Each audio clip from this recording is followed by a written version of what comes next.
Bonjour, bienvenue dans ce module consacré à la médecine, enfin aux autres médecines que celles qu'on connaît à l'hôpital, qui est employée aujourd'hui en Europe en 2021. Donc après avoir vu la médecine chamanique, la médecine chinoise, la médecine indienne, l'Ayurveda, on va regarder aujourd'hui ce qu'est devenu l'Ayurveda lorsqu'on l'a importé en Europe. Donc la civilisation grecque, en effet, est plus récente que la civilisation indienne. Les civilisations indiennes, comme la chinoise, sont apparues 1500 ans avant Jésus-Christ. Pour la Grèce, on sait que c'est à peu près 800 ans avant Jésus-Christ qu'on a les premières traces de cette civilisation. Que va faire cette civilisation? Alors, il faut, comme toutes les civilisations, elle va se définir d'abord une représentation de l'univers. Donc on a vu que les Chinois, c'était 5 éléments, les Indiens aussi, avec une petite différence qu'on remplaçait le bois par l'air et que le métal devenait de l'éther. Eh bien, en Grèce, on va retrouver la même... en fait, c'est du copier-coller, quoi. C'est-à-dire qu'on va garder exactement les mêmes 5 éléments que les Indiens. Donc on les rappelle, l'eau qu'on trouve de toute façon toujours, toujours de l'eau. Il y a toujours du feu. L'eau et le feu, ce sont vraiment deux éléments très très importants. On les retrouve à la base de toutes les civilisations. Alors le son de l'eau, glou glou glou, le son du feu, psh, il y a évidemment la terre, c'est-à-dire ce qui reste une fois que le feu a fait son travail, avec, on va le refaire, le son de la terre qui est représenté par le tambour chamanique. Je sais, ça fait des répétitions, mais c'est comme ça dans l'enseignement, il faut répéter les choses pour que ça rentre. Et puis on va reprendre de l'air, donc, comme j'avais fait dans la précédente vidéo. On voit que il y a cet élément air qu'on peut emprisonner dans de l'eau savonneuse. L'air a son son, la base de tous les éléments de musique, à air.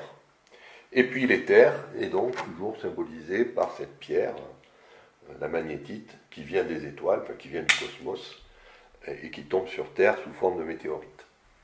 Donc l'éther, je rappelle, ce n'est pas la matière magnétite. La magnétite, c'est de la Terre. C'est la force, la substance qui fait que je ne peux pas coller les deux pôles de l'aimant l'un sur l'autre, nord sur nord. On sent bien qu'il y a quelque chose là qui n'est pas matériel et qui, on appelle le magnétisme aujourd'hui, mais qui peut très bien symboliser cette force d'éther. Voilà, alors par contre, là aussi, il va y avoir une nouveauté. Il va y avoir une nouveauté parce que chaque civilisation amène son petit plus. Donc là, je vais ranger le tambour chamanique. J'ai besoin de place. La nouveauté, la voici. C'est que le feu, on va prendre l'idée des Grecs, des Indiens.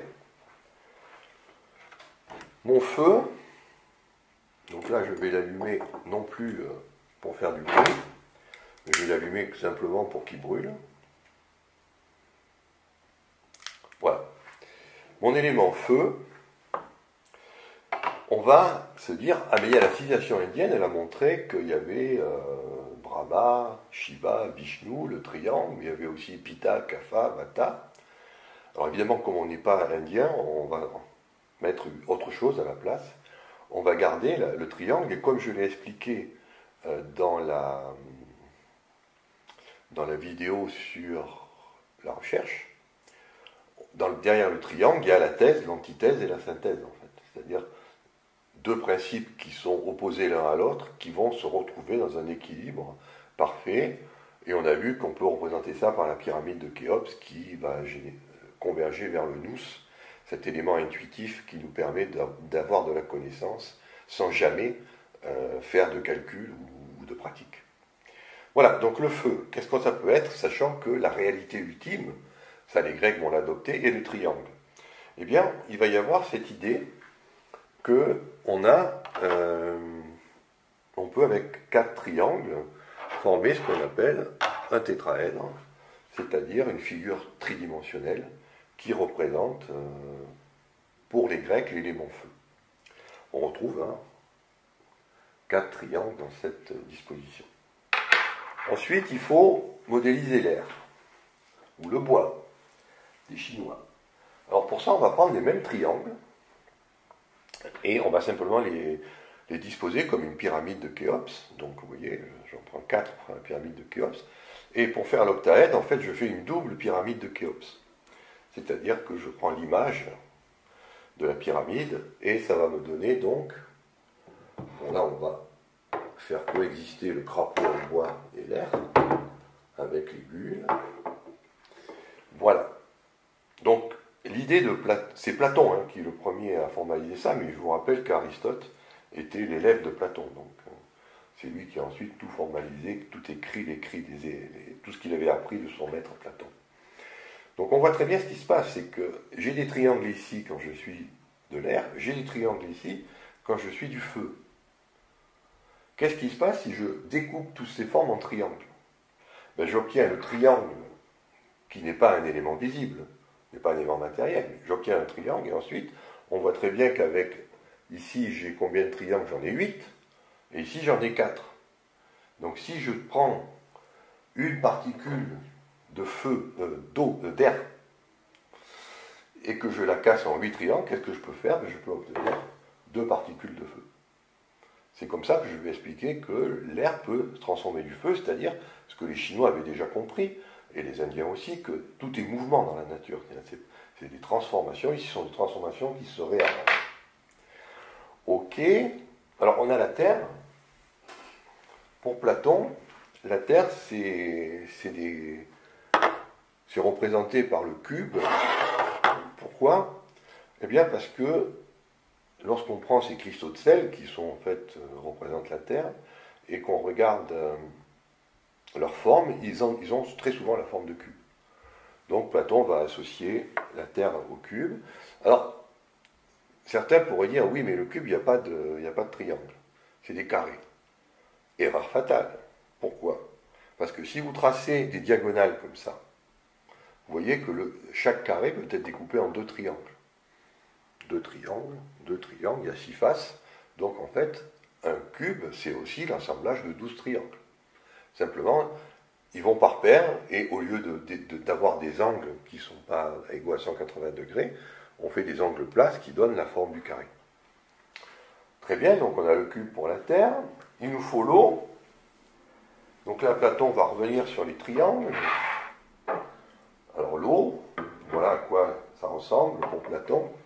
C'est ce qu'on appelle un icosaèdre, c'est-à-dire 20 triangles équilatéraux qui sont reliés par 12 sommets.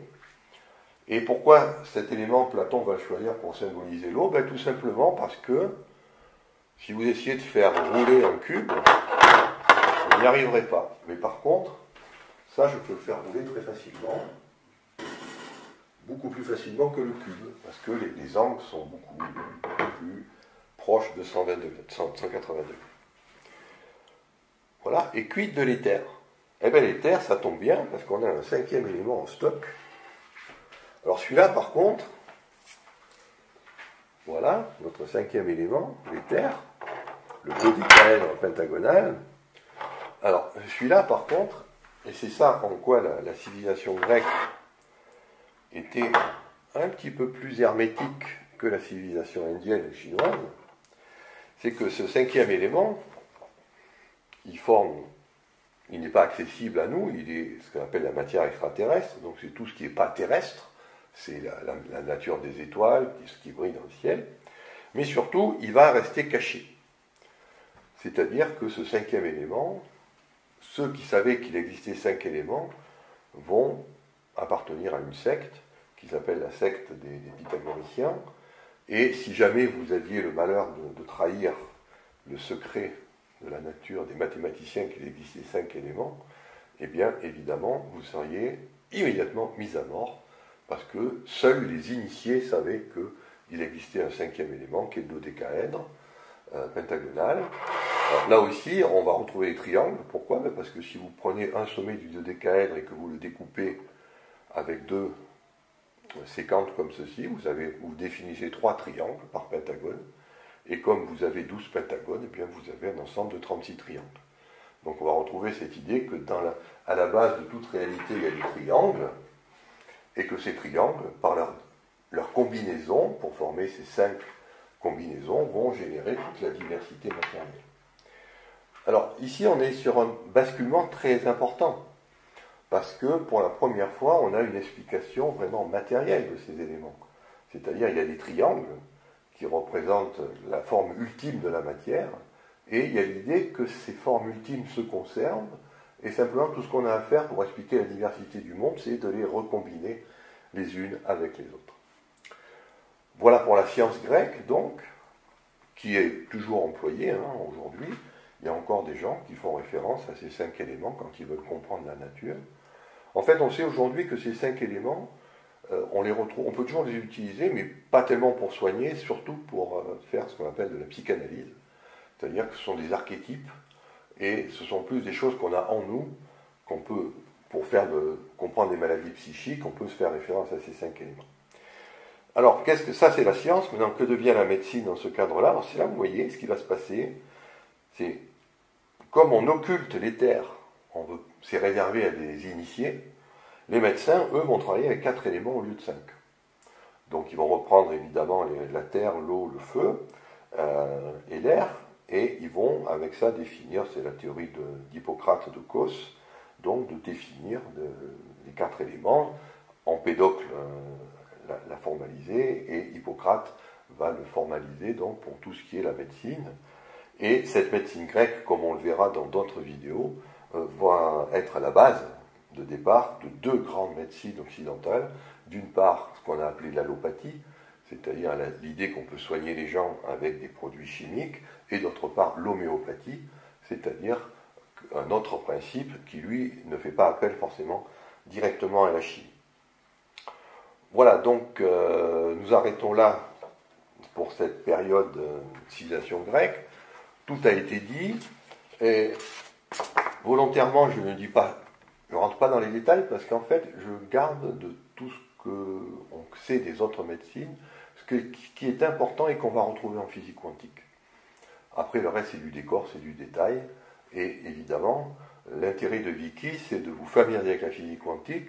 Et je crois qu'il est quand même important, si vous voulez bien comprendre cette physique quantique, de pouvoir aussi la rattacher à ce qui se faisait avant qu'on la développe, c'est-à-dire ce qu'avaient fait les Chinois, les Indiens, ce que font les chamans. À chaque fois, je sors de ces techniques médicales ou de ces visions du monde, je sors ce qui est validé aujourd'hui par la physique quantique, qui va vous permettre après, quand vous arriverez dans le module de physique quantique, d'être moins perdu, puisqu'on va retrouver des idées qui étaient déjà là et qui ne demandaient qu'à être formalisées encore un peu plus, comme avec les Grecs qui prennent la tradition indienne et qui la formalisent à l'aide de raisonnements qui sont maintenant, pour la première fois, on utilise les mathématiques. C'est-à-dire que, je vais vous démontrer dans une autre vidéo, que, en fait, si vous essayez de bâtir des polyèdres réguliers, c'est-à-dire, vous voyez, j'ai toujours pris les mêmes barres, la même longueur, donc tous les triangles ou les pentagones ou les carrés ont la même taille, eh bien, il n'y a que 5 solutions mathématiques possibles. Et ça va donner la science moderne, c'est-à-dire que la réalité n'est pas dans ce que j'observe, mais dans les théories que je peux en faire, les modélisations mathématiques, et celui qui va être le champion de ce travail, ça va être Galilée. Mais ça, on en reparlera dans une autre vidéo. Bien, là, pour l'instant, je vous remercie de votre attention. Je vous donne toujours, n'oubliez pas de valider, de bien dire si ce module vous a apporté quelque chose, si vous comprenez mieux certaines choses. N'hésitez pas aussi à proposer des améliorations. Vicky est là pour que vous interagissiez avec ceux qui sont derrière Vicky, et dont je suis simplement le représentant.